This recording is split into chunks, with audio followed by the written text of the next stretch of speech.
Pois é, pessoal, eu sei que esse é um assunto que gera muita curiosidade nos pacientes. E eu tenho visto cada vez mais pacientes que têm uma ideia de que só existe uma técnica que é melhor para todos os casos. Na verdade, isso não existe. Nem o bypass é indicado para todos os pacientes, nem o sleeve também não é indicado para todos os pacientes. O que é importante? É importante que o seu cirurgião, que a sua equipe seja apta a realizar qualquer uma das duas técnicas ou até outras técnicas alternativas que também existem, para que você se sinta segura de que ele está escolhendo aquele procedimento como o melhor para você e não para o cirurgião.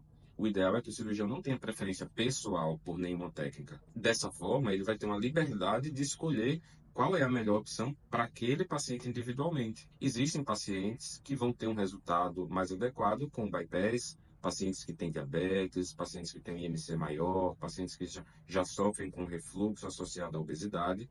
Isso inegavelmente vai ser melhor fazer um bypass. Mas existem pacientes onde vai ser melhor indicar um sleeve. Pacientes que não tenham diabetes, não tenham síndrome metabólica, não tenham um IMC tão elevado ou esteja em extremos de IMC, que são IMCs acima de 60, 50, onde uma técnica mais rápida e mais simples talvez seja o melhor caminho para preparar ele para uma cirurgia mais complexa. E pacientes com IMC mais baixo, entre 35, 40, 42, que não tenham grandes comorbidades, que não tenham necessidade de haver um desvio intestinal, paciente que não pode ter risco nutricional, não pode ter déficit de ferro, pacientes que já têm uma tendência à anemia, pacientes que usam medicações cronicamente para outros problemas de saúde e não podem ter problemas de absorção intestinal desses medicamentos. Esses pacientes são excelentes candidatos para o sleeve. Então, a gente precisa saber que não existe uma técnica que resolva todos os problemas.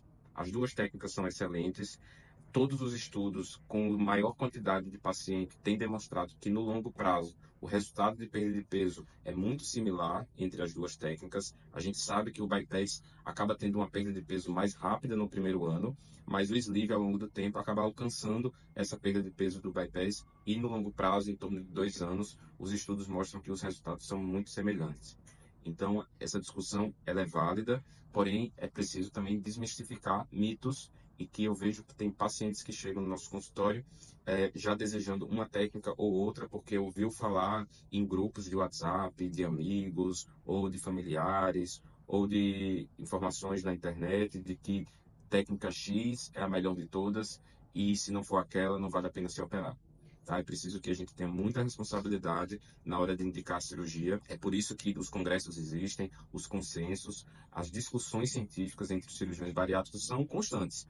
A gente que tem contato com equipes do Brasil inteiro, nós estamos constantemente discutindo e conversando sobre qual a melhor opção e muitas vezes isso também muda ao longo do tempo, né? Os resultados dos estudos vão saindo e à medida que eles saem, nós temos que nos adaptar às mudanças. No passado, o bypass já foi a cirurgia mais realizada no mundo inteiro.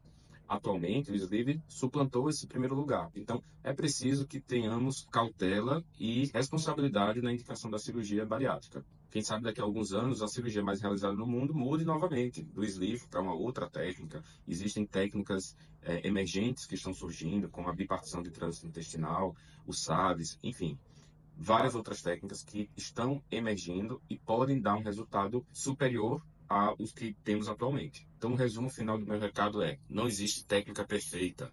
Se houvesse uma técnica perfeita, não existiriam outras técnicas alternativas. E a decisão de qual a melhor técnica utilizar deve ser de livre escolha entre você, paciente, e a sua equipe, o seu cirurgião. Ele vai levar em consideração todos os fatores, suas comorbidades, sua história, seu hábito alimentar, seus exames, e tudo isso, em conjunto, vai levar a uma decisão mais adequada para o seu caso. É importante entender que a cirurgia bariátrica não é um tratamento de emagrecimento apenas.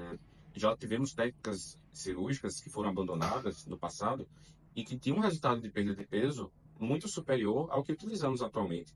Porém, essa paciente perdia mais peso, mas em consequência perdia saúde também, desnutria, tinha déficit de proteínas, déficit de vitaminas. Então, a gente emagrecia o paciente com uma nova doença que era a desnutrição. E esse não é o objetivo mais da cirurgia bariátrica metabólica moderna. A gente quer que o paciente trate a obesidade. Ele precisa ficar livre da obesidade e livre das comorbidades, porém com saúde, mantendo sua nutrição correta e evitando qualquer tipo de novos problemas que venham a surgir. E se mesmo assim ainda tem alguma dúvida sobre cirurgia bariátrica, sobre técnicas cirúrgicas ou sobre outros assuntos, vou abrir uma caixinha de perguntas, vocês fiquem à vontade para colocar a dúvida de vocês e aos poucos a gente vai aqui respondendo uma a uma. Combinado? Forte abraço e até mais.